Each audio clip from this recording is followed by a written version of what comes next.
বিসমিল্লাহির রহমানির রহিম। পরম করুণাময় ও অসীম দয়ালু আল্লাহর নামে শুরু। ومن أحسن قولا ممن دعا إلى الله وعمل صالحا وقال إنني من المسلمين।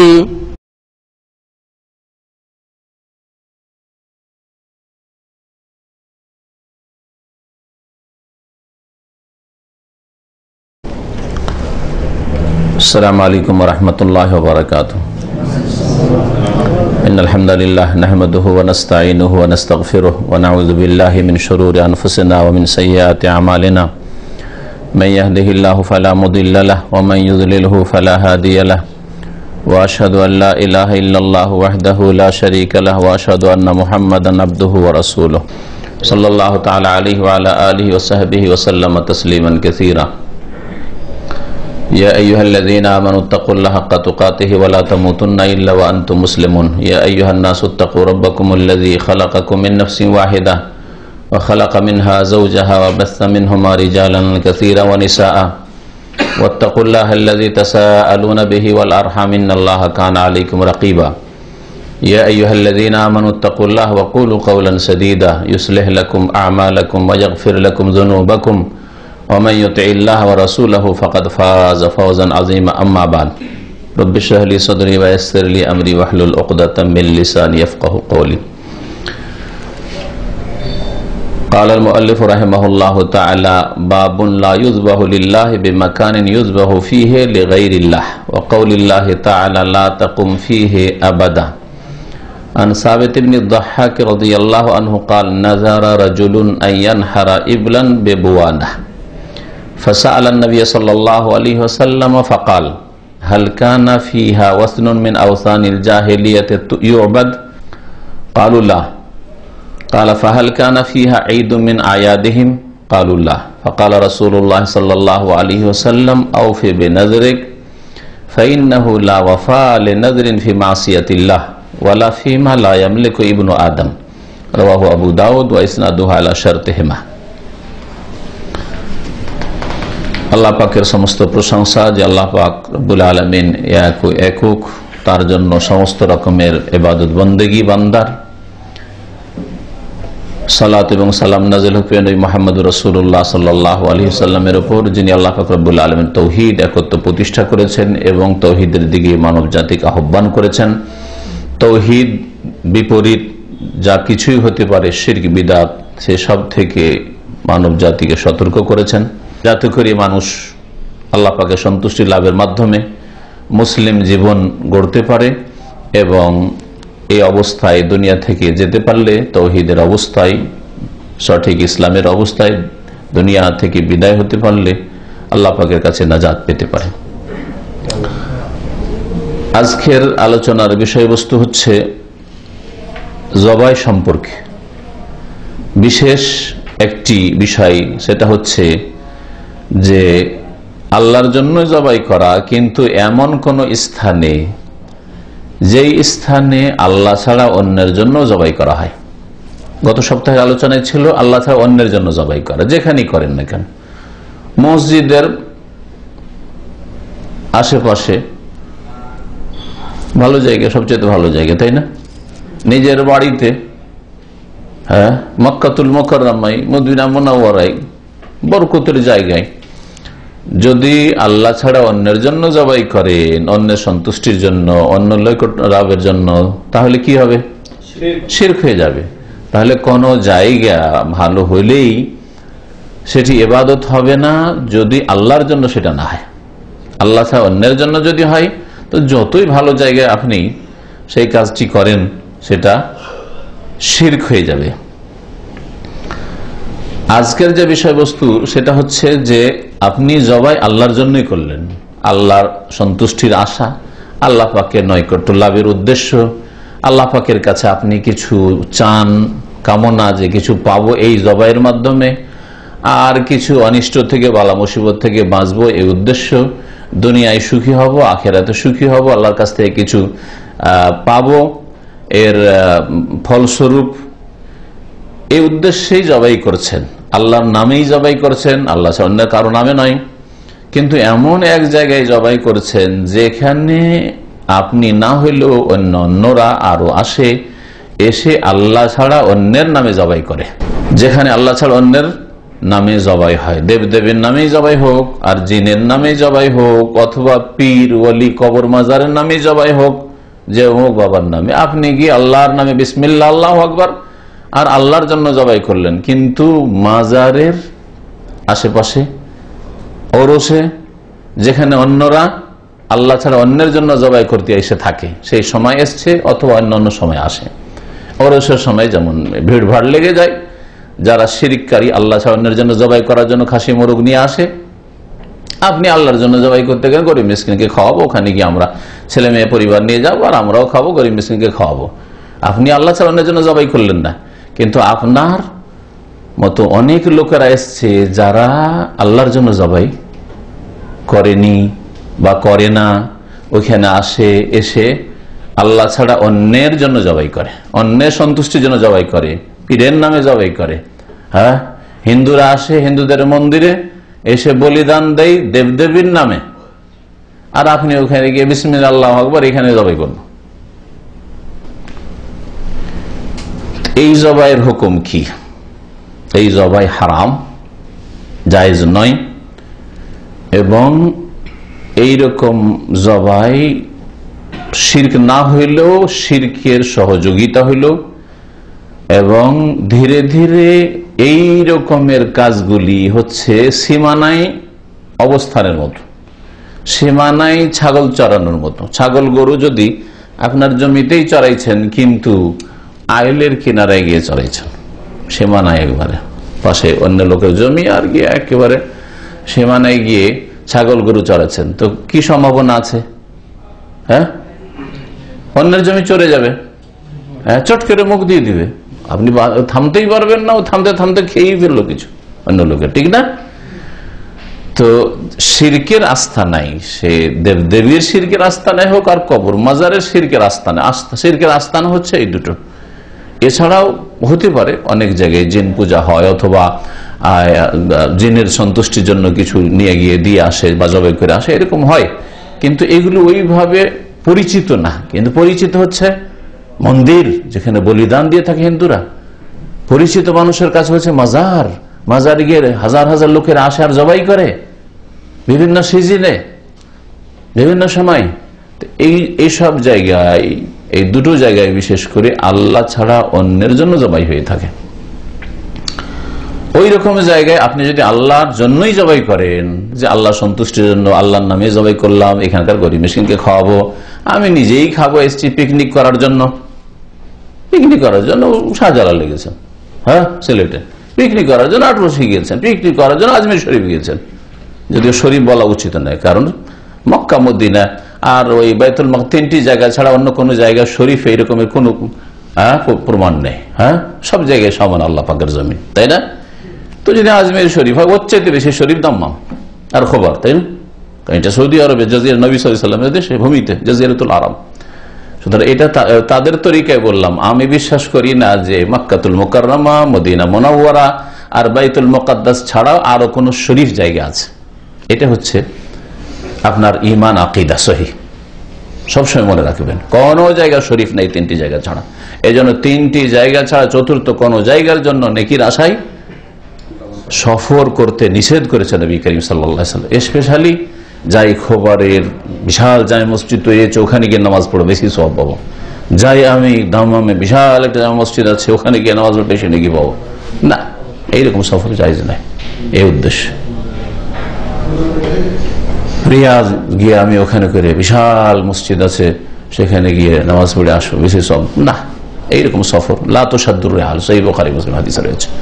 এইরকম সফর করাই জায়েজ না, নবী করিম সাল্লাল্লাহু আলাইহি ওয়াসাল্লাম বলেছে। এটা আর কোনো মানুষের কথা না, এটা রাসূলুল্লাহ সাল্লাল্লাহু আলাইহি ওয়াসাল্লামের কথা, যার উপর ওহী এসেছে। তো কি বলছিলাম, যে আল্লাহ ছাড়া অন্যের জন্য যেসব জায়গায় জবাই হয়ে থাকে, সেখানে যদি কেউ জবাই করে তাহলে ওর হুকুম কি? ওর হুকুম হচ্ছে হারাম, বিদআত, হারাম, গুমরাহি, আর এটা হচ্ছে শিরকের চোরা রাস্তা। ধীরে ধীরে এই লোকগুলি শিরকে লিপ্ত হতে পারে, কারণ আপনার চাইতে সিনিয়র লোক, আপনার চাইতে সকল সুরাতে, রূপ চেহারাতে ধার্মিক, বড় বড় দাড়িওয়ালা যাবে, ওদেরকে দেখে ধোকা খেয়ে যেতে পারে। যারে ওরা আজমিরের বাবার নামে জবাই করছে, সিলেটের বাবার নামে জবাই করছে, এত বড় বড়, ওদেরকে আলেম চেহারা দেখে আর দাড়ি দেখে আর শরীর আর গঠন দেখে বড়ি মনে করছে যে লেবাস পোশাক দেখে সব আল্লামা, সব এগুলো হ্যাঁ বড় বড় সব আল্লামা এসছে, সব এত বড় বড় হুজুর কিবলা এরা আসে জবাই করে, আর আমরা কি মোরক্ষ জানি। হ্যাঁ, সুতরাং আমরাও ওইটাই করবো যেটা এরা করছে। শিরকের আশঙ্কা আছে। আজকের বিদাতি, আজকের হারাম কাজ করনেওয়ালা কালকের শিরকে লিপ্ত হতে পারে কয়েকদিন পরে, কালকে মানে আগামীতে, মানে অচিরে শীঘ্রই শিরকে লিপ্ত হতে পারে। মানুষ বিদাত করতে করতে শিরকে লিপ্ত হয়, একদিন হঠাৎ করে কেউ গোমরা হয় না। যেমন প্রেম করতে করতেই জেনায় লিপ্ত হয়। হ্যাঁ, ও রাস্তাই গেল না, হ্যাঁ, কোন মহিলার সাথে কথা বলতেই গেল না, নির্জনে হইতেই গেল না, এক রিক্সায় চাপতেই গেল না, হ্যাঁ, তো সহশিক্ষায় গেলই না, আমি কোনো মহিলা বা পাশে বসে পড়বই না, তাহলে কখনো জেনার আশঙ্কা নেই, তাই না? হ্যাঁ, ওই রকমই যারা বিদাত করে তারা শীঘ্রই শিরকে লিপ্ত হইতে পারে। তো লেখক এই জন্য বলছেন যে এই অধ্যায় হচ্ছে এ সম্পর্কে যে লা ইউযবাহু লিল্লাহি বিমাকান, এমন কোন জায়গায় আল্লাহর জন্য জবাই করা যাবে না। ইউযবাহু ফিহি লিগাইরিল্লাহ, যেই জায়গায় আল্লাহ ছাড়া অন্যের জন্য জবাই হয়ে থাকে, আল্লাহ ছাড়া অন্যের জন্য জবাই হয়ে থাকে, এমন জায়গায় আল্লাহর জন্য জবাই করা জায়েজ নয়। এটা হবে কি, বাতিল পন্থীদের সহযোগিতা করা হবে, সংখ্যা বাড়ানো হবে। লোকজনের, আপনি হয়তো ভালো নিয়তে গেছেন, আপনার মতো শত শত লোক ভালো নিয়তে গেছে যে ওখানে গিয়ে গরিব মিসকিনকে খাওয়াবো, কিন্তু সাধারণ লোক কি ভাববে? এত লোক, সব লোক এসছে বাবার জন্য জবাই করতে, বাবার কাছে চাইতে, বাবার কাছে পাইতে, এটি তো ভাববে। তাহলে বাতিলের সহযোগিতা হইল, শিরকের আর মুশরিকদের সহযোগিতা হইল, তারপরে সমর্থন হইল যে তোমরা যেগুলো করছো মন্দ কাজ না, মন্দ হইলে বসতাম না, আসতাম না তোমাদের কাছে।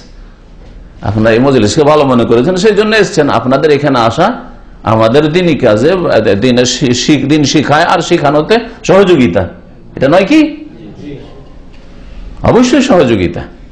ঠিক তেমন আপনি যদি গান বাজনার আসরে বসেন তাহলে আপনার সহযোগিতা। হ্যাঁ, ফিল্ম দেখছে আর ওখানে বসে গেলেন, সহযোগিতা। বেড়ে সিগারেট খাচ্ছে আর ওখানে আপনি বসে ওই মজলিসে বসে গেলেন, সহযোগিতা। আপনি বলেন না আমি সহযোগিতা না, আমি নিজের গরজে বসে, কিন্তু সহযোগিতা। ওই সংখ্যা বাড়াইলেন, সন্তুষ্টি প্রকাশ করলেন যে তোর ধোঁয়াতে অসুবিধা নেই, তোর ধোঁয়াকে আমি বরণ করে নিতে পারি। হ্যাঁ, এইরকম সহযোগিতা অনেকে কিন্তু বুঝেন আর না বুঝেন সহযোগিতা করে থাকে। আপনারা সাবধান। আমার এখানে বেশ কিছু হাফেজরা আছেন, আছে না কোরআনে কারীমের আয়াত? আল্লাহ বলছেন ফালা তাকুদ বাদা যিকরা, তোমাদের কাছে উপদেশ এসে যাওয়ার পরে, মানে আল কোরআন এসে যাওয়ার পরে, রসুলের হিদায়াত হাদিস আসার পরে, ইসলাম চলে আসার পরে, ওহী আসার পরে, ফালা তাকুদ, বসিও না, অবস্থান করবে না, মাল কওমি যালিমিন, জালেমদের সাথে।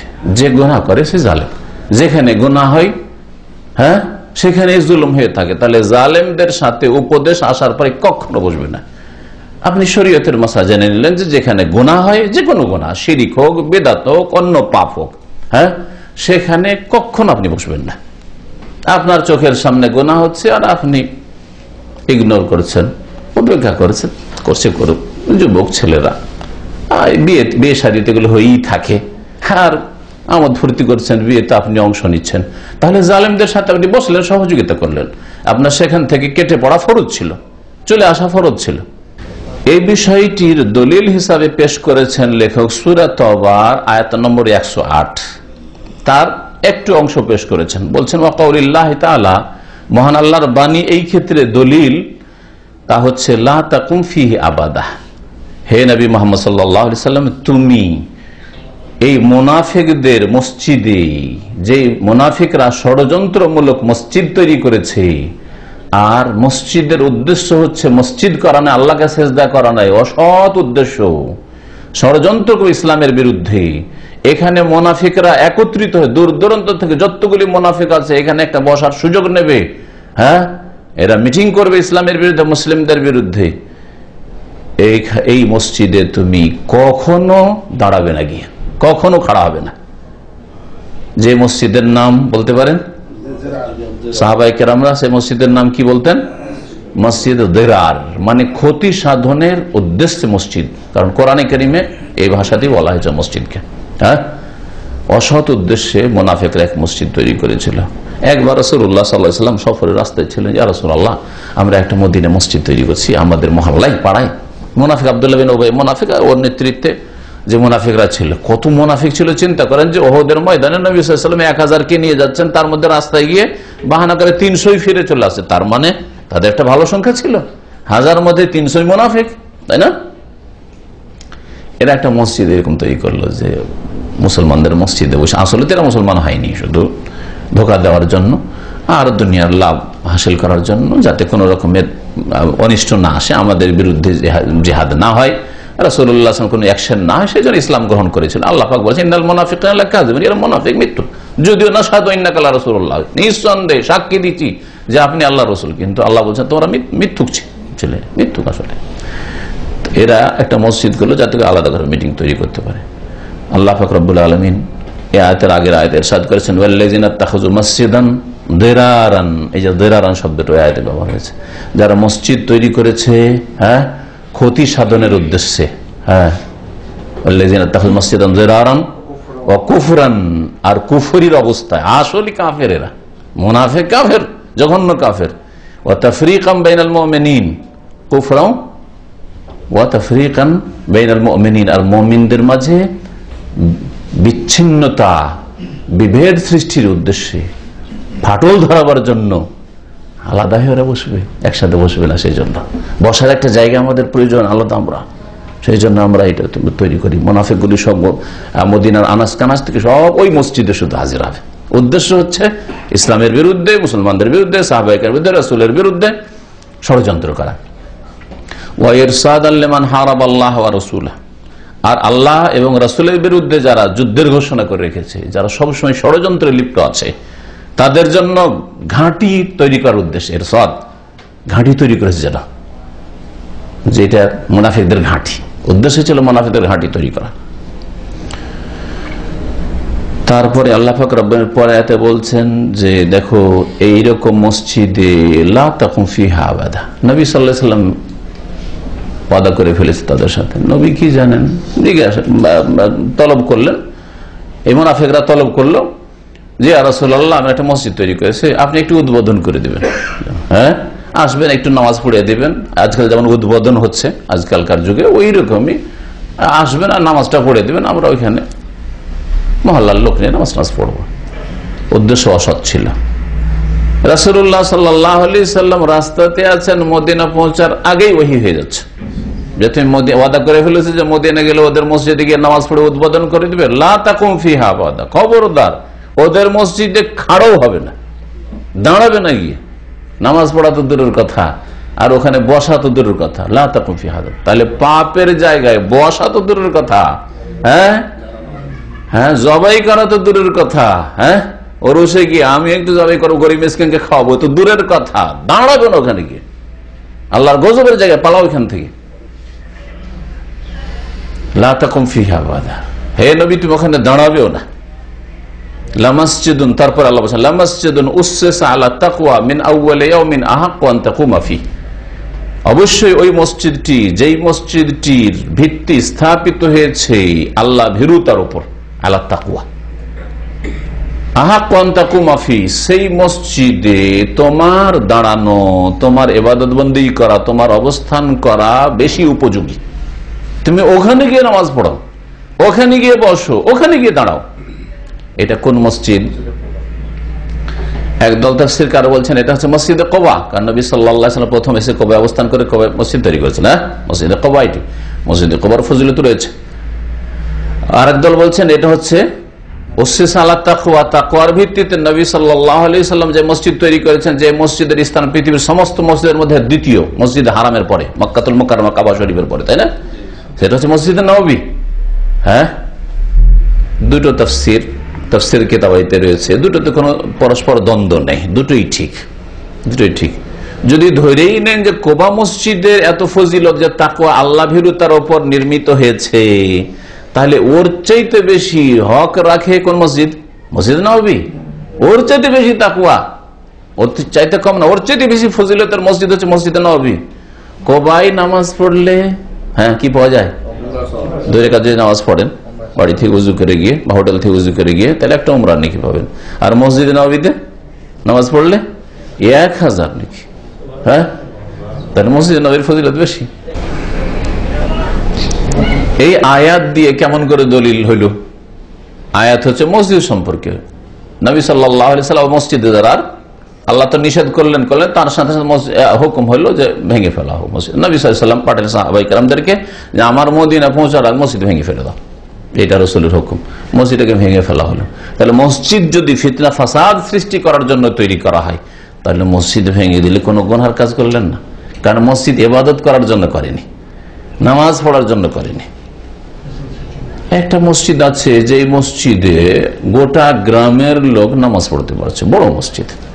আর গ্রামে এত বড় না যে আসতে 5 মিনিট 7 মিনিট 10 মিনিট লেগে যায়, এমন নয়। পাশাপাশি যদি মসজিদ হয়, আপনার পাশাপাশি বাড়ি, আপনার উঠানে একটা মসজিদ, আর পাশের বাড়ির লোক ওর উঠানে এক মসজিদ, ওরা এক বংশের, আপনি আর এক বংশের। গ্রামাঞ্চলে সব ফিতনা হয় না, বংশের লড়াই হইলো, কি নিয়ে জমি জায়গা নিয়ে ঝগড়া হইলো, মুরগি খাসি নিয়ে ঝগড়া হইলো, একটা মসজিদ কায়েম করে বসে থাকলো। এই মসজিদ কায়েম করা জায়েজ? মোটেই জায়েজ না। এত পাশাপাশি যে আপনার উঠানে একটা মসজিদ আর উঠানে একটা মসজিদ পাশাপাশি, না, কখনো চলবে না। হ্যাঁ, জায়গা হচ্ছে না এই মসজিদে, আর এখানে বেশি জায়গা দেনেওয়ালা অফ করেওয়ালাও নেই যে এই মসজিদকে বড় করবো। ঠিক আছে, এই মসজিদকে উঠিয়ে দিয়ে করা যেতে পারে, ঠিক আছে, এটাকে অক্টিয়া করে দিয়ে আর একটা জুমা করা যেতে পারে, অন্তর সাফ থাকলে। কিন্তু অন্তরে যদি অসৎ উদ্দেশ্য থাকে যে ওরা আমাদের শত্রু, সুতরাং ওদের মসজিদে যাব না, সেই জন্য আমরা মসজিদ করবো, তাই এটা মসজিদে দেরার। তাহলে এটা মসজিদে দেরার, বুঝছেন তো বিষয়টি, তাই না? কিন্তু অন্তরে যদি সততা থাকে যে না ভাই গ্রামের লোকের জন্য হচ্ছে না, একটা জুমা হোক, অক্তিয়া হোক, অসুবিধা নেই, গ্রাম বড়, গ্রামের এক মাথায় একটা অক্তিয়া, আর এক মাথায় একটা অক্তিয়া, মিডিলে একটা জামে মসজিদ, সুন্দর কথা, কোনো দোষের কথা নাই। একাধিক মসজিদ এক গ্রামে হইলে।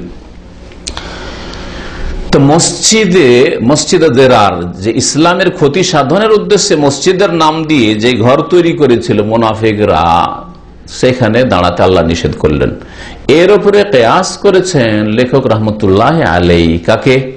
গুনহার স্থানকে মসজিদের নাম দেওয়া হয়েছিল, তারপরেও যখন দাঁড়ানো নিষেধ নবীর, তাহলে যেই জায়গায় শিরিক হচ্ছে, বিদআত হচ্ছে, গুনহার কাজ হচ্ছে, অশ্লীলতা ছড়াচ্ছে, সেই জায়গায় গিয়ে যদি আপনি অবস্থান করেন অথবা সেখানে গিয়ে আপনি জবাই করেন, তো সেটা কি জায়েজ হবে? এটা হারাম হবে। এইভাবে এটা হচ্ছে, এর নাম হচ্ছে কিয়াস। তো ইসলামে কিয়াস আছে, কিন্তু কোরআন হাদিসের উল্টো কিয়াস নেই।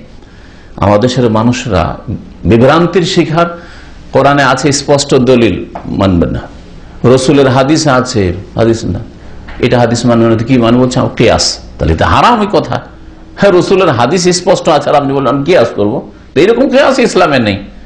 কিয়াস মানে একটি মাসলা স্পষ্ট কোরআন অথবা হাদিসে, আর একটি মাসলা অস্পষ্ট কিন্তু দুটো কাছাকাছি, দুটো রূপ কাছাকাছি। মসজিদে দেরার, ওখানে মসজিদে দেরার, আর এখানে হচ্ছে মন্দির অথবা মাজার, উদাহরণস্বরূপ।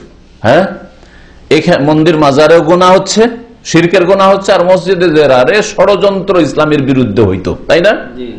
তো মসজিদে দেরার যেখানে শিরিক করার জন্য করেনি ওরা, ওখানে ওরা মূর্তি পূজা করে বলে করেনি, মসজিদের নাম দিয়ে করেছিল, নামাজ ঠিকই পড়তো, কিন্তু ওর মাঝে মাঝে মিটিং করতো ইসলামের বিরুদ্ধে। তো ওখানে যখন দাঁড়ানো নিষেধ হলো, ওর উপরে কিয়াস করা হলো। এর চেয়ে মারাত্মক ক্ষেত্র হচ্ছে মাজার, যেখানে করে শিরিক কুফরি হচ্ছে। এর ক্ষেত্র হচ্ছে মন্দির, যেখানে আল্লাহ ছাড়া অন্যকে সেজদা করে, দেবদেবীকে ডাকা হচ্ছে, দেবদেবীর যে বলিদান হচ্ছে, জবাই হচ্ছে। তাহলে মসজিদে দেরারে যদি দাঁড়ানো না যায়, বসা না যায়, তাহলে কি করে সেখানে জবাই করা যাবে, যেখানে আল্লাহ ছাড়া অন্যকে ডাকা হচ্ছে, আল্লাহ ছাড়া অন্যের জন্য জবাই হচ্ছে? এবার ক্লিয়ার? আয়াত থেকে দলিল, এই আয়াতই তাহলে যথেষ্ট আমাদের হেদায়েতের জন্য। তারপরে হাদিস রয়েছে নবী করিম সাল্লাল্লাহু আলাইহি ওয়াসাল্লামের। সাহাবী ইবনে যাহাক রাদিয়াল্লাহু তাআলা আনহু থেকে বর্ণিত, তিনি বলছেন, নাযারা রাজুলুন আইয়ানহারা ইবলান বিবাওয়ানা। একজন লোক, তার নাম উল্লেখ হয়নি, সে মানত করেছিল, মানত মেনেছিল যে সে একটা উট জবাই করবে বোয়ানা নামক স্থানে। বোয়ানা নামক স্থানে সে জবাই করবে। নবী করিম সাল্লাল্লাহু আলাইহি সাল্লামকে ওই লোক জিজ্ঞাসা করলো, ফাসআলান নবী সাল্লাল্লাহু আলাইহি ওয়াসাল্লাম, নবী করিম সাল্লাল্লাহু আলাইহি ওয়াসাল্লামকে সেই লোক জিজ্ঞাসা করলে ফাকাল, নবী সাল্লাল্লাহু আলাইহি ওয়াসাল্লাম উত্তরে বলেন, উত্তরে চট করে বলে দেননি, একটু তফসিল তলব করেন, একটু বিস্তারিত বলো, আরো স্পষ্ট করে বলো। হাল কানা ফিহা ওয়াসনুন মিন আওসানিল জাহিলিয়াতি ইউবাদ, সেখানে কি জাহিলিয়াতের যুগের কোন আস্তানা বা প্রতিমা, মূর্তি ছিল যার পূজা হইতো? ওয়াসান, ওয়াসান শুধু মূর্তিকে বলা হয় না, একটা হচ্ছে ওয়াসান আর একটা হচ্ছে সানাম। ওয়াসানের জমা হচ্ছে, বহুবচন হচ্ছে আউসান, কোরআনে আছে ফাজতানিবু রিজসা মিনাল আউসান।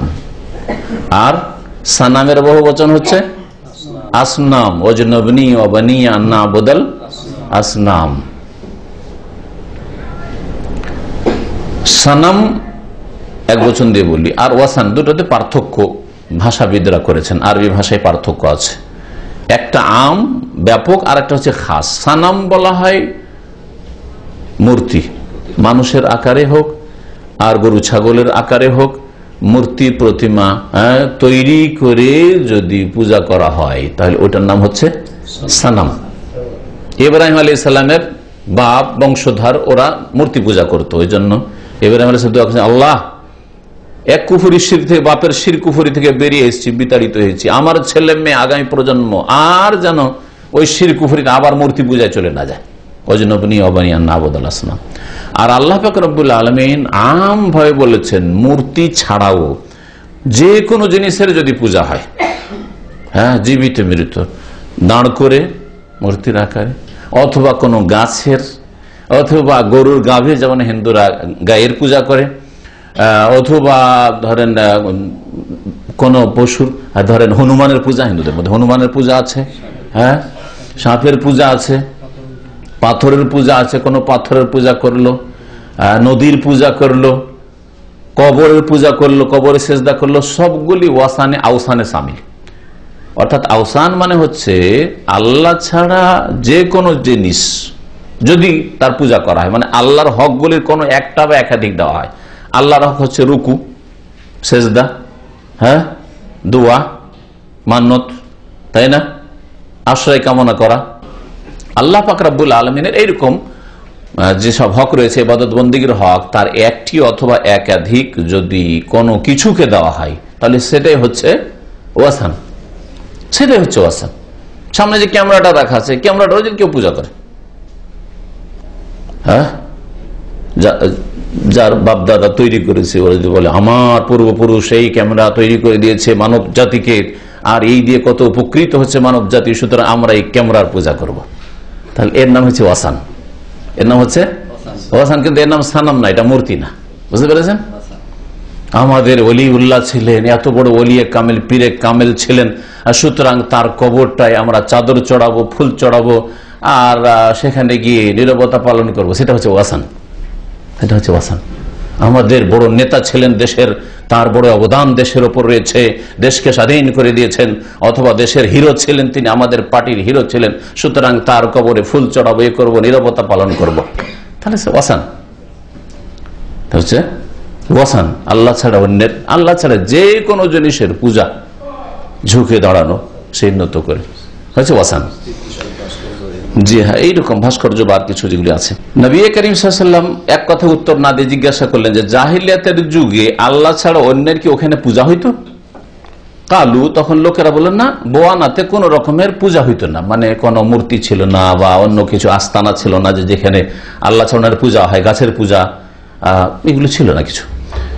আর একটা জিজ্ঞাসা করলেন, আচ্ছা ঠিক আছে পূজা হইতো না, কিন্তু ওখানে কোনো মেলা লাগতো? কালা ফাহাল কানা ফিহা ঈদুম মিন আয়াদিহিম, জাহিলিয়াতের যুগের কাফের মুশরিকদের মেলাগুলির কোনো একটা মেলা কি ওখানে লাগতো?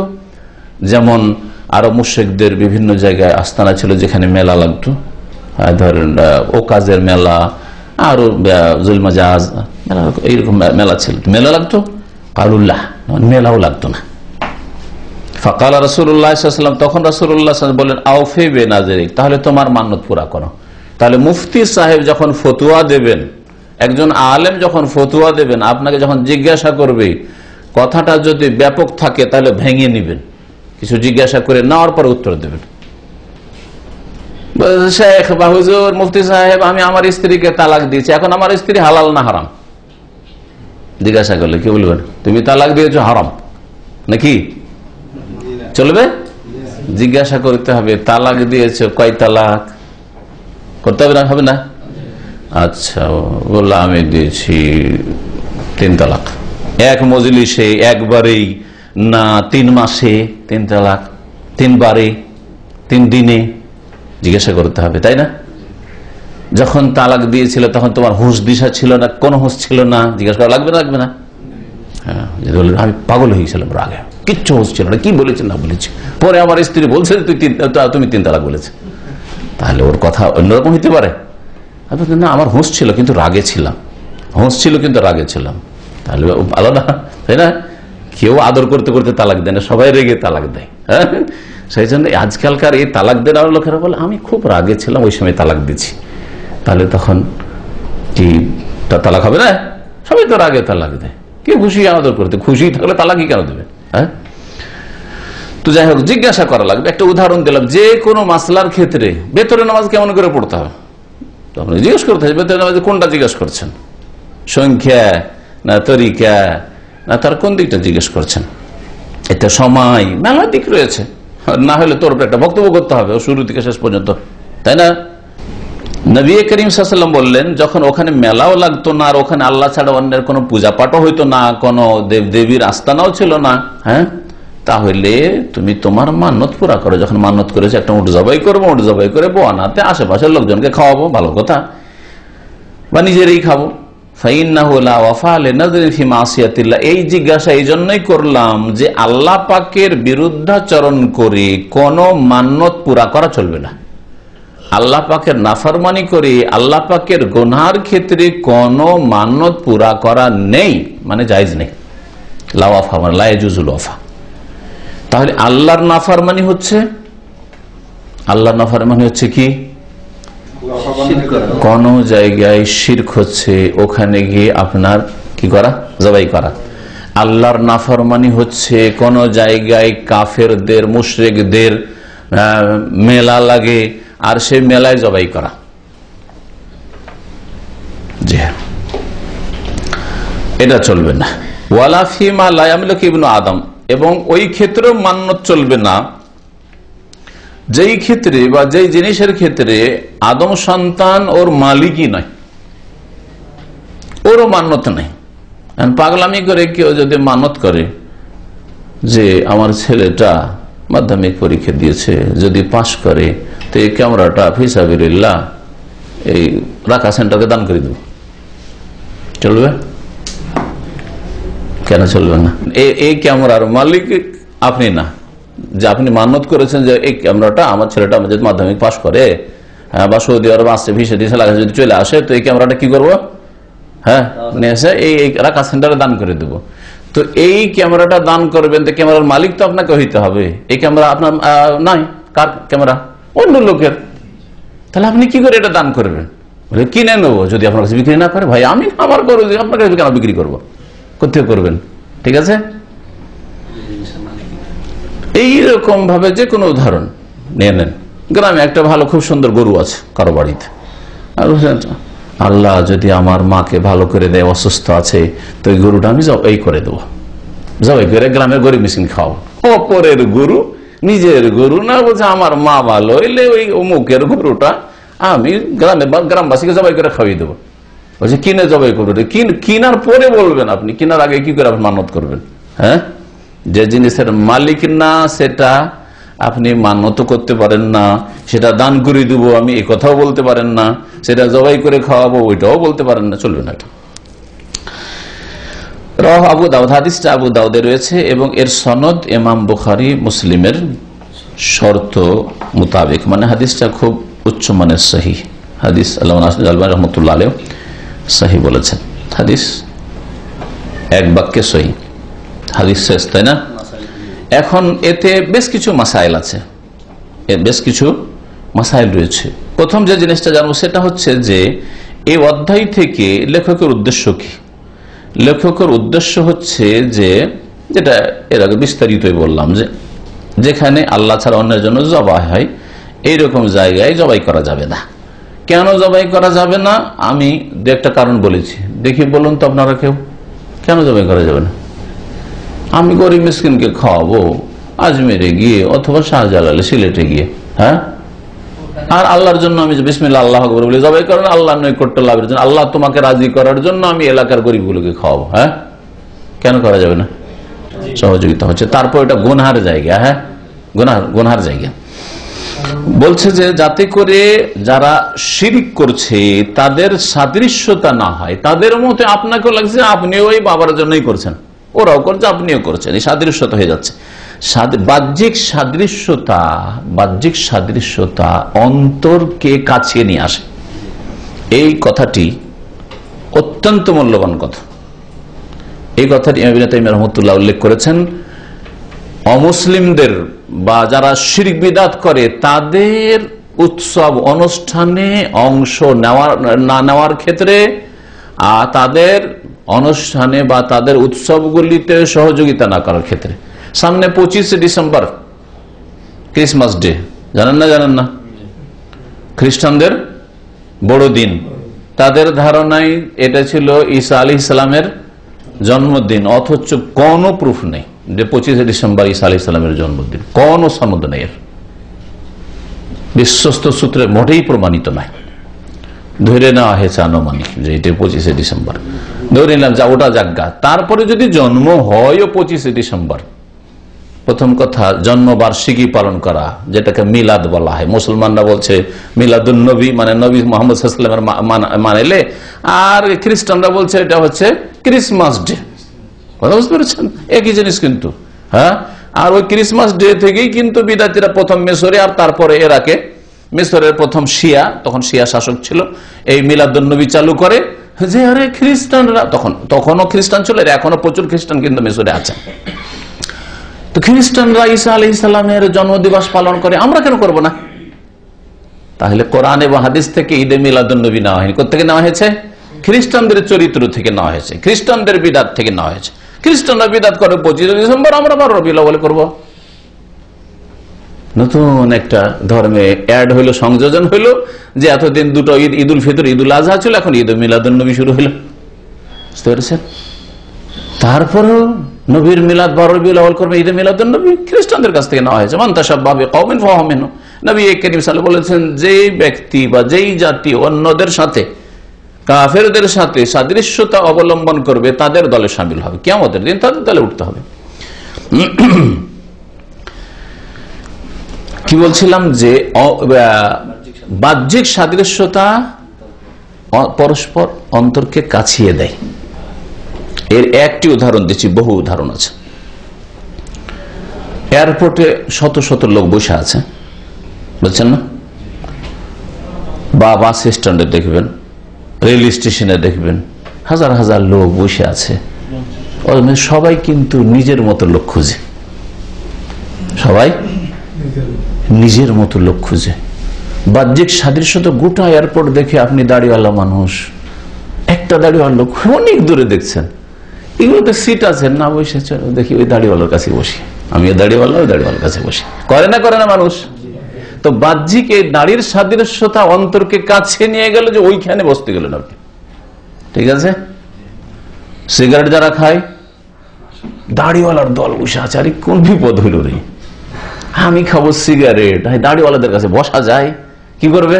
খুঁজবে, দেখি কোথাও সিগারেট ওয়ালারা বসে আছে কিনা। দেখছি ওই দিকে, হ্যাঁ, স্মোকিং এরিয়া লিখা আছে, এয়ারপোর্টে লিখাও আছে, হ্যাঁ, ছোট্ট করে স্মোকিং এরিয়া। ওইখানে গিয়ে বসছি, পচা সড়া গন্ধে, নোংরা গন্ধে, ভালো মানুষের কাছে বসা নসিব হয় না। তাহলে বাহ্যিক সাদৃশ্যতা, ওরও পকেটে সিগারেট, আমারও পকেটে সিগারেট, আল্লাহ না করে আমার পকেটে, মানে ওরও, এরও পকেটে সিগারেট, ওরও পকেটে সিগারেট, আমি নিজে দিয়ে কেন নিব, গুনহার কাজ। এরও পকেটে সিগারেট আপনাদের দেখাচ্ছে না, কিন্তু ওই জন্য দেয়ালের দিকে দেখাচ্ছি, এরও পকেটে সিগারেট, ওরও পকেটে সিগারেট। এই জন্য দুইজনকে কাছে নিয়ে আসছে, চল ওই সিগারেট ওয়ালার কাছে আমি বসি, কারণ সিগারেট খাবো আমি, ভালো লোকের কাছে বসবে না, ঠিক না? জুব্বাওয়ালা লোকের পাশে বসতে যাবে, হ্যাঁ, টাই ফাই লাগিয়ে আছে, আর তো আমার মতো টাইওয়ালা পাচ্ছেন, ওই আছে 2-3টা টাইওয়ালা আছে, ওই টাইওয়ালার কাছে গিয়ে বসবে, ঠিক কিনা? তাহলে বাহ্যিক সাদৃশ্যতা টাই অন্তরকে কাছে নিয়ে গেল না? গেল না। বাহ্যিক সাদৃশ্যতা বিড়িওয়ালা সিগারেটওয়ালার কাছে গিয়ে বসবো, যে হ্যাঁ বাস্তব সত্য। আপনি যে কোনো জায়গায়, আপনারা যে কোম্পানিতে কাজ করেন, এক জায়গায় সাইটে যখন হয়তো একটু বিশ্রামের সময় হলো, খাওয়া দাওয়ার সময় হলো, দেখবেন যে যার সাথে একটু মিলছে সকল সুরাতে কথাবার্তায়, ওর কাছে কি ঘনিয়ে বসবেন। হ্যাঁ, নিজের ডিস্ট্রিক্টের হইলেও ওর কাছে বসবেন না, কারণ ওর সাথে মিলছে না। আপনি যে বলা হুজুর আর ও হচ্ছে প্যান্ট বাবু, তো হচ্ছে না, মিলছে না মনে হয়। হ্যাঁ, ও সিগারেট খাবে আর আপনি সিগারেট খান না, ও বসবেন না, যদিও একই এলাকার হইতে একই গ্রামের। হ্যাঁ, তো আপনি বাহ্যিক সাদৃশ্যতা যদি অবলম্বন করেন, যে ক্রিসমাস ডে অভিনন্দন দিলেন, ধর এটা অন্তরকে কাছে নিয়ে আসবে কাফেরদের সাথে যারা বাতিল কাজ করছে। বাহ্যিক সাদৃশ্যতা যে ওরসের মেলায় শিরিককারীরা ওই মাজারের জন্য জবাই করছে, আর আপনি আল্লাহর জন্য জবাই করতে গেলে, এই বাহ্যিক সাদৃশ্যতা অন্তরকে কাছে নিয়ে আসবে, ওই মুশরিকগুলিকে ভালোবাসতে মহব্বত করতে শুরু করে দেবে, জি, ও কাছে আসবে আপনার। জি,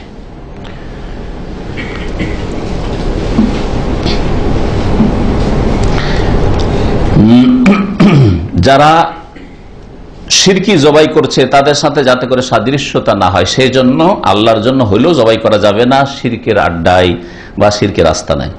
এইরকমই এখানে আরো জানিয়ে দেওয়া হয়েছে, সতর্ক করা হয়েছে যে যারা গুনাহগার তাদের সাদৃশ্যতা অবলম্বন করা জায়েজ নাই। গুনাহগারদের বেশভূষা ধরবেন, গুনাহগারদের চালচলন আপনার মধ্যে আসবে, গুনাহগারদের মতো কথা বলবেন না, কখনো না। গুনাহগাররা কথা শুরু করলে বিসমিল্লাহ বলে না, খেতে শুরু করলে বিসমিল্লাহ বলেন, তাই না? আগামীতে করব, হ্যাঁ নেক্সট টাইম, কিন্তু ইনশাআল্লাহ বলবে না, তাই না? আপনি ওদের সাদৃশ্যতা অবলম্বন করবেন না। আপনি হ্যাঁ, কোন কথা কেমন আছেন, ভালো, আলহামদুলিল্লাহ ভালো, কখন আলহামদুলিল্লাহ ভালো আছি কথা বলা তৌফিক হবে না। তো খারাপ লোকদের যারা গুনাহগার তাদের সাদৃশ্যতা অবলম্বন করা যাবে না কোনো ক্ষেত্রে, এবং গুনার জায়গাতে অংশ নেওয়াও যাবে না। গুনার জায়গাতে অংশ নেওয়া, যার একটি হচ্ছে জবাইয়ের জায়গা, যদি আল্লাহ ছাড়া অন্যের জন্য জবাই হয় তাহলে ওটা হচ্ছে গুনার জায়গা। আল্লাহ ছাড়া অন্যের জন্য কিছু ওখানে পেশ করা হচ্ছে, হ্যাঁ, তো সেটা হচ্ছে গুনার জায়গা। সুতরাং সেখানে সহযোগিতা হয়ে যাবে বা সাদৃশ্যতা অবলম্বন হবে, যাতে কি হবে, আপনার সম্পর্কীয় মানুষের যারা সহি আকীদার লোক তাদের কুধারণা হয়ে যাবে, ভালো ভালো মানুষ সম্পর্কে কুধারণা হয়ে যাবে।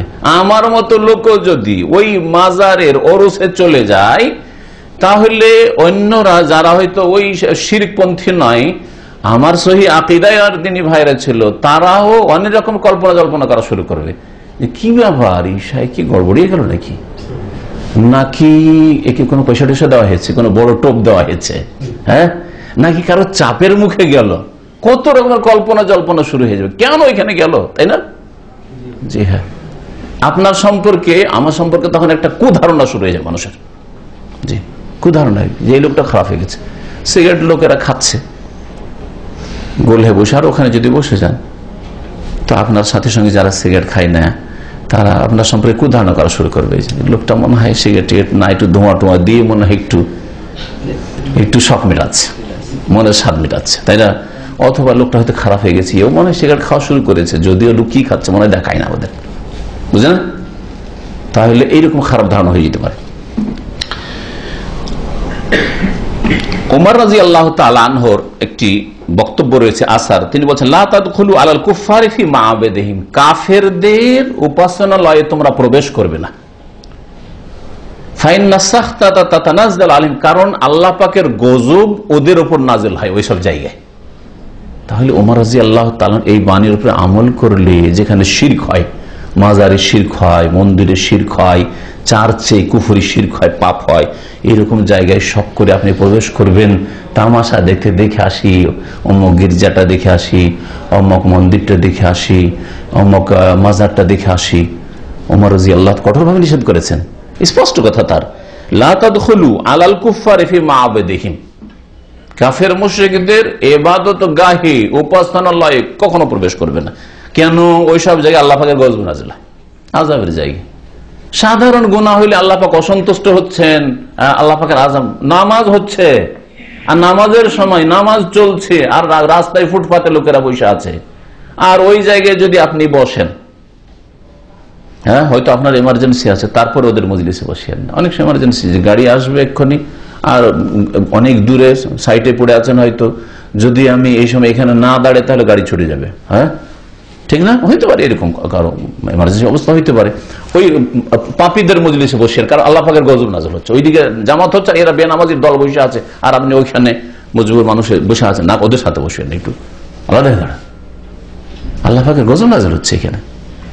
তো এইরকম ধরনের বিভিন্ন গুনাহ, যেখানে গুনাহ হচ্ছে, ফিল্ম দেখা হচ্ছে, গান হচ্ছে, হ্যাঁ যুবক যুবতী বিবাহ শাদীতে একে অনুষ্ঠানে, আর ওখানে গুনার জায়গায় বসবেন না, কারণ ওই সব জায়গায় আল্লাহ পাকের ক্রোধ নাযিল হচ্ছে, আল্লাহ পাক রাগান্বিত এদের ওপর।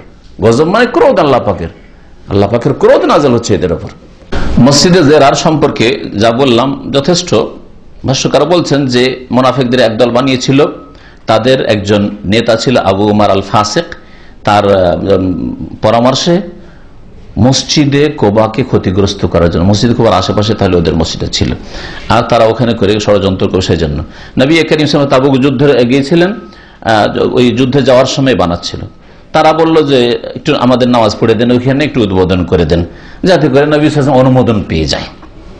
আর এইরকম অনেক যারা ভুল পথে আছে, একটা ওই রকম গণ্যমান্য ব্যক্তির একটু অনুমোদন পাওয়ার জন্য চেষ্টা করে, নিয়ে চলে আসতে পারি একবার, তাহলে লোকেরা বোঝে না আসলেও বিদআতপন্থী, কিন্তু একবার যদি আমাদের এখানে চলে আসে, তাই দেখে লোকজনকে বলতে হবে, দেখুন অমুক অমুক শাইখেরা এসছে, অমুক অমুক এসছে। ইমামে হারাম যদি কোনো বিদআতি মাদ্রাসায় চলে যায়, বড় দলিল হয়ে যায়। আপনারা বলছেন যে ওরা বিদআত করে, ইমামে হারাম ওইখানে গিয়েছে, দেখেন শক্তিশালী কথা তাদের। হ্যাঁ, ইমামে হারাম গেলে দলিল হয়ে গেল যে বিদআত মুক্ত তারা, না কখনো না। দাওয়াত দেওয়ার জন্য যেতে পারেন, তাদের ইসলাহ সংশোধন উদ্দেশ্য যেতে পারেন, আরো বিভিন্ন উদ্দেশ্য থাকতে পারে, কারণ যদি উদ্দেশ্য ভালো থাকে তাহলে গুনার জায়গায় আপনি দাওয়াত দেওয়ার জন্য যেখানে গুনাহ হচ্ছে সেখানেও যাবেন, আপনি পাপ হচ্ছে সেখানে যেতে হবে। তারা বলেছিল যে দেখেন আমাদের দুর্বল বুড়ো মানুষরা নামাজ পড়তে যেতে পারে না, অসুস্থ লোকেরা যেতে পারে না শীতের দিনে। তখন নবী সাল্লাল্লাহু আলাইহি ওয়াসাল্লাম বলছেন ইন্না আলা সাফার, এখনো সফরে যাচ্ছি তো, ওয়ালাকিন ইযা রাজানা ইনশাআল্লাহ, তাবুক থেকে ফিরলে তোমাদের মসজিদে নামাজ পড়ে দেব।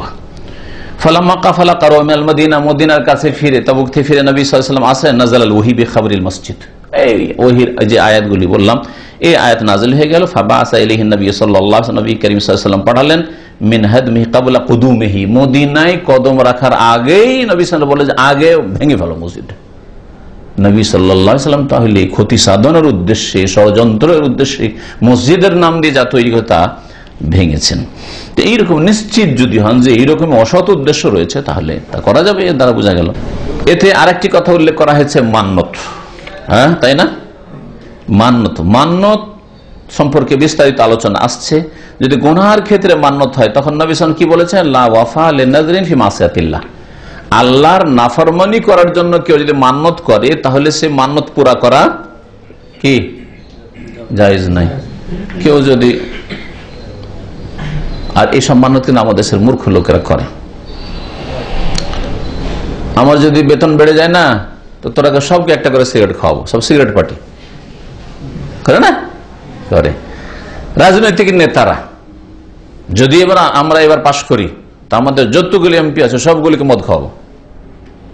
আরে মদ তো কোনো ব্যাপার না আজকাল নেতাদের কাছে, হ্যাঁ, কারণ ওদের অধিকাংশ লোকের শিক্ষা হচ্ছে পশ্চিমা শিক্ষা। হ্যাঁ, ইউরোপিয়ানদের পানির চাইতে বেশি তারা, আমেরিকান পশ্চিমারা, এরা অধিকাংশই মদকে পানির চাইতে বেশি ব্যবহার করে, পানির চাইতে কম ব্যবহার করে না। অথচ মদ খাওয়াইস উম্মুল খাওয়াইস, নবী সাল্লাল্লাহু আলাইহি ওয়াসাল্লাম বলছেন যে যত নোংরা আছে, নোংরার মা এটা না, নোংরার জড়, নোংরামি বা পাপের শিকড় হচ্ছে, জড় হচ্ছে মদ। কারণ নবী সাল্লাল্লাহু আলাইহি ওয়াসাল্লাম বলেছেন কেমন করে, সমস্ত পাপের জড়, শিরক কুফরি চাইতে বড় তো নাই, হ্যাঁ, খুন করার চাইতে বড় পাপ তো নাই, জেনা করার চাইতে বড় পাপ তো নয়, মদ নিশ্চয় নয়। কিন্তু নবী সাল্লাল্লাহু আলাইহি ওয়াসাল্লাম বুঝিয়েছেন, কেউ যদি মদ খায়, মদ খাওয়ার পরে সে পাগল হয়ে যায়, সেন্স হারিয়ে ফেলে, তখন সে শিরকও করতে পারে, মন্দিরও সেজদা করতে পারবে, মাজারও সেজদা করতে পারবে, কুফরি করতে পারবে, নাস্তিকতার কথাও বলতে পারবে, হ্যাঁ, আল্লাহ নেইও বলে দিতে পারবে, ঠিক না, কিচ্ছু বোঝে না সে, তার খুনও করবে, জেনাও করে নিবে, হ্যাঁ। আর যারা এইরকম চরিত্রহীন তারা মদখোর অধিকাংশ। যারা মদখোর অধিকাংশ চরিত্রহীন, দুটোর সাথে খুব খুব ঘনিষ্ঠ মিল আছে। অধিকাংশ যারা লুচ্চা চরিত্রে তারা মদখোর, আর অধিকাংশ মদখোর ওরা এই চরিত্রের, মদ খেয়ে দিয়ে এইসব কাজ করে, মাতাল হয়ে নারী পুরুষ। কি বলছিলাম, যে কেউ যদি গুনহার মান্যত করে তো পুরা করবে।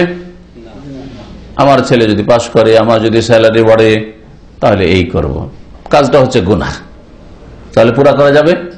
পুরা করা যাবে না। আমি যদি সৌদি আরব চলে যাই, গ্রামে কোনো লোক হয়তো কষ্ট দিয়েছে, কোন লোক কষ্ট দিয়েছে, আমি যদি সৌদি আরব চলে যাই, এ জালেম কত যে জুলুম করেছে, এর সাথে জীবনে কথা বলবো না। কাজটা ভালো, কথাটা ভালো বললেন আপনি। কোনো মুসলিমের সাথে 3 দিনের বেশি কথা বন্ধ করা জায়েজ নয়, তাহলে এটা গুনার কাজ, আপনি গুনার কাজের মান্যত করলেন। তাহলে কি করতে হবে? আপনার এই মান্যত পুরা করা চলবে না, জায়েজ নয়। গুনার কাজে যদি মান্যত হয়, আর সেটা ভাষ্যকারগণ বা ফুকাহায়ে উলামারা বলেছেন, সেটা যদি শিরক হয়, বড় শিরকের, যদি আমার ছেলে পাশ করে নাই, তাহলে আমি মাজারে আগরবাতি দেব, মোমবাতি দেব, হ্যাঁ, মাজারে গিয়ে খাসি জবাই করব, তাহলে পুরা করা যাবে মানত? এটা হচ্ছে শিরক, পুরা করা যাবে না। এরকম পুরা করা যাবে না। আর অন্য কোনো গুনাহ, শিরকের নিচে অন্য কোনো গুনাহ আর যদি কেউ মান্যত করে, তাও পুরা করা যাবে না। শিরক কুফরি যদি কেউ মান্যত করে, পুরাও করা যাবে না, আর সেটা বাতিল, তার মান্যতি হয়নি, তার মান্যতি হয়নি তার, আল্লাহ বলছেন। আর যদি গুনার ক্ষেত্রে মান্যত করে থাকে, তাহলে সেই মান্যতের কাফারাও লাগবে একদল ওলামাদের কাছে। আর এটাই ঠিক, কারণ একটা হাদিসে রয়েছে যে কেউ যদি গুনার কাজে, সেখানে শিরকের কথা বলা হয় কিন্তু এমনি গুনার কথা বল, গুনার কাজে কেউ মান্যত করে ফেলে যে আমার এটা যদি পুরা হয়, তাহলে একটা কেমন কাজ করবো বলেছে, যে সেটা গুনার কাজ, তাহলে ওই মান্যত পুরা করাও যাবে না, আর ওকে কসমের কাফারা দিতে, কাফারাত ও কাফারাত ইয়ামিন, নবী সাল্লাল্লাহু আলাইহি হাদিসে রয়েছে, ওর কাফারা হচ্ছে কসমের কাফারা, কসমের কাফারা যা আছে তা দিতে হবে। আসল মাসলা যেটা আমাদের আজকের দর্শে, সেটা হচ্ছে যে জায়গায় আল্লাহ ছাড়া অন্যের জন্য জবাই হয়, সেই জায়গায় আল্লাহর জন্য জবাই করা যাবে না। কেন বলছে? যে যেসব জায়গায় শিরক হচ্ছে, সেসব জায়গাকে আপনি আরো জাগ্রত করে তুললেন, আরো জমজমাট করে তুললেন, এই সহযোগিতা হইল। এবং শিরকের জায়গা হচ্ছে আল্লাহ পাকের গজবের জায়গা, যেমন ওমর রাদিয়াল্লাহু তাআলা আনহু বললেন। তারপরে ভাষ্যকার আর একটা জিনিস উল্লেখ করেছে, এটা আপনাদের জন্য আমাদের জন্য খুব উপকারী হবে, সেটা হচ্ছে যে ঈদ উৎসব। কারণ এই হাদিসে ঈদের কথা উল্লেখ করা হয়েছে। আরবিতে ঈদ মানে উৎসব, কিন্তু আরবিতে ঈদ মানে শুধু ঈদুল ফিতর, ঈদুল আজহা নয়। তাহলে যে কোনো উৎসবকে আরবি ভাষায় কি বলা হয়? ঈদ বলা হয়। আমরা উৎসব বলি, ঈদটা ইসলামিক ভাষায় রেখেছে, এই জন্য ঈদুল ফিতর, ঈদুল আজহা বলি, হ্যাঁ। কিন্তু আসলে যে কোনো উৎসবের নাম আরবি ভাষায় ঈদ। ঈদকে ঈদ কেন বলা হয়, বা উৎসবকে ঈদ কেন বলা হয় আরবিতে? আদা ইয়াউদ শব্দ থেকে ঈদ শব্দটি, আদা ইয়াউদ মানে কোনো কিছু ফিরে আসা, বারবার ফিরে আসে, একটা জিনিস বারবার ফিরে আসছে, এর নাম হচ্ছে ঈদ। ঈদকে তাহলে ঈদ কেন বলা হয়? যে ঈদ বারবার ফিরে আসে, বছরে একবার ফিরে আসবে, 12 মাসে একবার ঈদুল ফিতর আসবে, 12 মাসে একবার ঈদুল আজহা আসবে। হ্যাঁ, সে শরীয়ত সম্মত ঈদ হোক, যেমন উদাহরণ দিলাম, বেদাতি ঈদ হোক, 12 মাসে একবার ঈদে মিলাদুন্নবী আসবে, তাই না? উৎসব, এখন এই ধর্মীয় এগুলো সে বিদাতি হোক আর সুন্নতি হোক, ওগুলো বাদ দিয়ে এখন উৎসবে আসেন। স্বাধীনতা দিবস, জাতীয় দিবস, ভাষা দিবস, হ্যাঁ, অমোঘ দিবস, তমোঘ দিবস, যতগুলি দিবস আছে সবগুলি হচ্ছে উৎসব, মনে রাখবেন। এগুলি বছরে একবার করে ফিরে আসে না? অমোঘ তারিখ হচ্ছে, আজকে হচ্ছে কি দিবস? ট্রাফিক দিবস, আজকে হচ্ছে স্বাস্থ্য দিবস, আজকে হচ্ছে ক্যান্সার দিবস, আজকে হচ্ছে ভাষা দিবস, ভাষা আন্দোলন দিবস, হ্যাঁ, আজকে স্বাধীনতা দিবস। হ্যাঁ, আরে দিবস দিবস। আচ্ছা, দিবসগুলিতে আমোদ ফুর্তি খুশি ঈদের চাইতে বেশি করা হয় না? অস্বীকার করার কিছু নেই। যারা দুনিয়াদার, যারা এই দুনিয়ার রাজনীতি করে, তাদের কিন্তু ঈদুল ফিতর, ঈদুল আজহাতে ওই খুশি নেই, আর ওই খরচ খরচাও নেই, আর ওই রকম ধুমধামও নাই তাদের বাড়িতে, যত বেশি ধুমধাম তাদের বাড়িতে যে উৎসবগুলিতে আছে, উৎসবগুলিতে। তাহলে তো আসল ঈদ তো তাদের এগুলোই। হ্যাঁ, ঈদের দিনে লুঙ্গি পরে ঈদগাহে চলে যেতে পারে নেতা, এমপি সাহেব, ঠিক না? কোরবানির দিনে পর্যন্ত লুঙ্গি পরে চলে যেতে পারে, পুরোনো পাঞ্জাবি পরে ঈদগাহে চলে যেতে পারে, কিন্তু তার উৎসব স্বাধীনতার দিবসে, জাতীয় দিবসে, আর অমুক দিবসে, তমুক দিবসে, ভাষা দিবসে যাবে? কিয়ামত এগুলো যাবে না। তাহলে ওদের আসল ঈদ তো ওইগুলো। সেজন্য কখনো ধোঁকা খাবেন না। এই ক্ষেত্রে কোরআন এবং হাদিসের মাসলা ফতোয়া হচ্ছে যে এগুলো ঈদ আর এগুলি হারাম ঈদ। কারণ ইসলাম দুটো শুধু ঈদ দিয়েছে। ঈদে মিলাদুন্নবী যদি বিদাত হয় তাহলে অন্য ঈদ অবশ্যই বিদাত। এছাড়াও রাজনীতির ক্ষেত্র ছাড়া ফিরে আসেন নিজের ব্যক্তি জীবনে। ম্যারেজ দিবস পালন করে, বিবাহ হয়েছে, আপনাদের মধ্যে কত কে হয়তো করে। হ্যাঁ, ম্যারেজ দিবসে একটা অলংকার কমপক্ষে এনে দিতে হবে, একটা কিছু দামি কিছু এনে দিতে হবে বিবি সাহেবাকে। আর সেই দিন বাড়িতে ভালো মন্দ কত সুন্দর সুন্দর খাবার হইতেই হবে। ঈদের দিনে হয়তো ওইরকম খুশি হয়নি যত বিবাহ দিবসে আমোদ ফুর্তি হচ্ছে বাড়িতে, তাই না?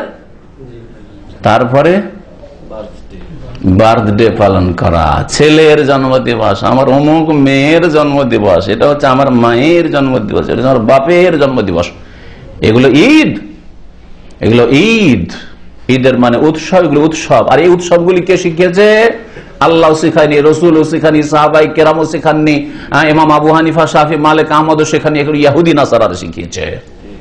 মান তাশাব্বাহা বিকওমিন ফাহুম, তাদের কাছ থেকে শেখা হয়েছে, যাদের সাথে সাদৃশ্যতা অবলম্বন করবে তাদের দলে শামিল হবে। তাহলে এগুলি কোনোটাই জায়েজ না, এগুলি হচ্ছে সব বিদাতি, হারাম ঈদ। তাহলে ঈদ, এখন ঈদ সম্পর্কে যে আলোচনাটা এখানে পেশ করেছেন তাতে তিনি বলছেন ঈদ দুই রকমের, ঈদে জামানি, ঈদে মাকানি। হ্যাঁ, কালগত ঈদ আর স্থানগত ঈদ। আমরা কিন্তু উৎসব, এখন উৎসব শব্দটা, উৎসব কিন্তু আমরা সময়গত বুঝি, সময় কাল দুটো, সময় বা কাল একই জিনিস। কালগত ঈদ আর স্থানগত। স্থানগত ঈদও অত্যন্ত গুরুত্বপূর্ণ না, স্থানের উৎসব। যে একটা হচ্ছে স্থান, ওই স্থানে মেলা লাগবে, ধুমধাম হবে, খরচা করা হবে, আমোদ ফুর্তি করা হবে। স্থান এটা হচ্ছে আমাদের জাতীয় ময়দান, এটা হচ্ছে আমাদের অমুক ময়দান, এই জায়গায় উৎসব হবে, বা ধর্মের রং দেওয়া হোক, অমুক মেলা লাগে, মাজার, এগুলো হচ্ছে ঈদ। স্থানগত ঈদ, এই মাজারগুলি হচ্ছে স্থানগত ঈদ। আর সময়, অমুক সময়, ওইটা হচ্ছে কালগত, সময়গত ঈদ। ঈদ হচ্ছে দুই রকম। তো ভাষ্যকার এই জন্য এখানে বলছেন যে ঈদ হচ্ছে প্রথম ভাগ ঈদের হচ্ছে যে শরীয়তি ঈদ, আর আরেকটা হচ্ছে বেদাতি ঈদ। শরীয়ত সম্মত ঈদ হচ্ছে ঈদ উল ফিতর, ঈদ উল আযহা, বাস। হ্যাঁ, এটা হচ্ছে কালগত সময়গত ঈদ না স্থানগত ঈদ? কালগত সময়গত ঈদ। এই ঈদে কিছু ইবাদত করা হয়, যেমন নামাজ, কুরবানি, তাই না? ঈদ উল ফিতর নামাজ পড়ে, ঈদ উল আযহা নামাজ পড়লেন, কুরবানি করলেন।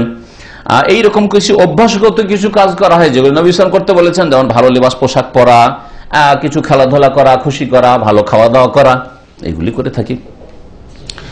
শরীয়ত সম্মত ঈদ দুই প্রকার, জামানি এবং মাকানি। স্থানগত বলছে মা ইয়াউদু ফি কুল্লি জামানি ওয়া ইয়াতাকাররাবু ফি আলাকাল জুমআহ।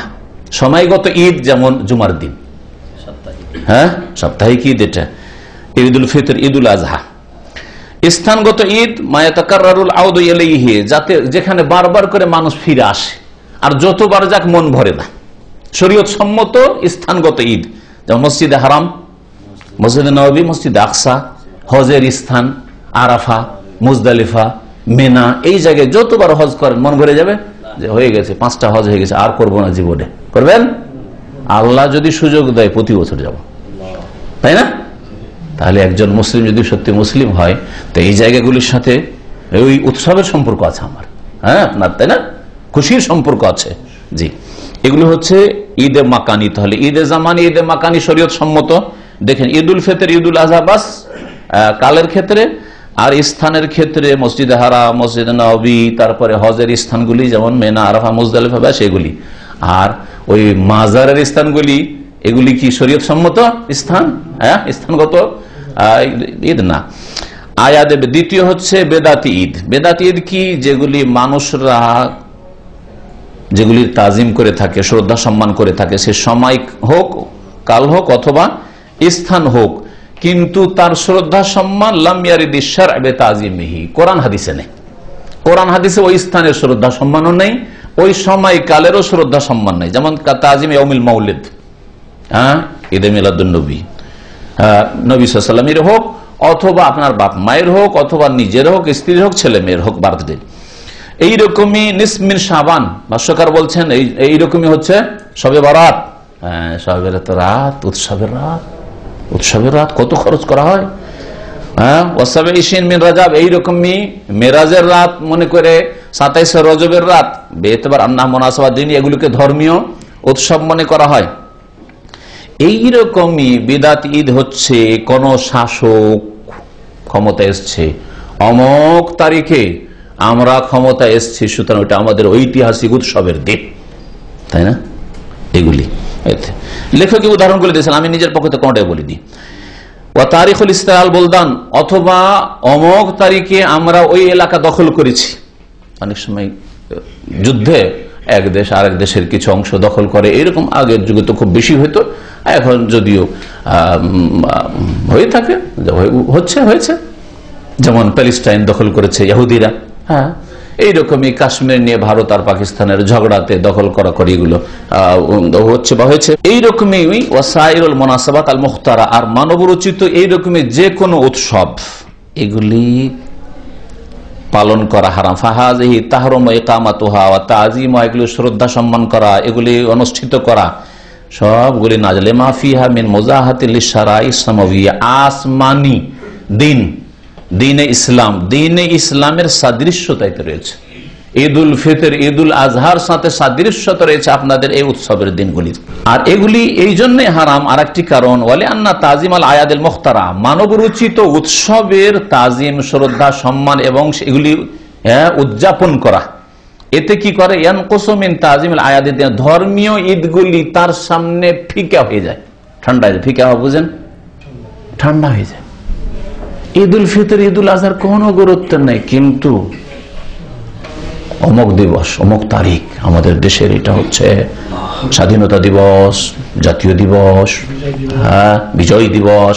তারপরে লেখক আরেকটি বিষয় উল্লেখ করেছেন, আযযাব ওয়ালিল্লাহি ফি আমাকিনি শিরকি বিদআতুন। আগে বলে দিয়েছি হুকুমটি, যে শিরকের জায়গায় যদি আল্লাহর জন্য জবাই করেন, বিসমিল্লাহ আল্লাহ বলি জবাই করলেন, আর আল্লাহ সন্তুষ্টির জন্য জবাই করলেন, গরিব মিসকিনকে খাওয়াইবেন, ওই পীর বাবাকে খুশি করার সামান্য নিয়ত নেই। কি খুশি করবেন মৃত মানুষকে? হ্যাঁ, আল্লাহ যা দিয়ে খুশি করে তা করবে, কিন্তু আপনি কিসের খুশি করবেন ওকে আবার?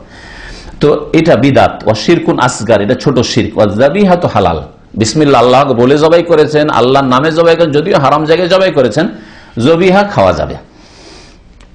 তারপরে সৌদি আরবের এক অবস্থা, এখানকার এক বড় আলেম উল্লেখ করেছেন যে এই রিয়াজ আর রিয়াজের আশেপাশে প্রাচীন যুগে এই আলে সৌদ হাফিজাহুমুল্লাহ তাআলা, এই সরকার মালিক আব্দুল রহমতুল্লাহ আলাই এবং তার আগে যে তাদের পূর্বপুরুষরা ছিল, প্রায় 300 বছর হচ্ছে এদের সময়কাল, রাজত্বের সময়কাল 300 বছর কাছাকাছি হচ্ছে, প্রথম যুগ থেকে শুরু করে। তো এই 200-250 বছর বা 300 বছর আগে এখানে বড় বড় শিরক হতো। কি করতে এরা বলছে যে কাগাইরে মিন মুশরিকি আখিরি হাযিহিল উম্মাহ, যেমন অন্যান্য দেশে কবর মাজারের পূজা হচ্ছে, মুসলমানরা করে, ওই রকমই এরা কি করতো, ইয়াজবাহুনা লিল জিন্নে, এই রিয়াজ এলাকাতে জিনের জন্য জবাই করতে যেত। লিতালাবি শিফায়ে মিনহুম লিমারদাহুম, রোগী বাড়িতে আছে, অসুস্থ আছে, আর জিনের আস্থানা বলতে অমুক জায়গায় মরুভূমিতে জিনের আস্থানা আছে, ওইখানে জবাই করলে রোগ ভালো হয়ে যাবে, জিন খুশি হয়ে যাবে।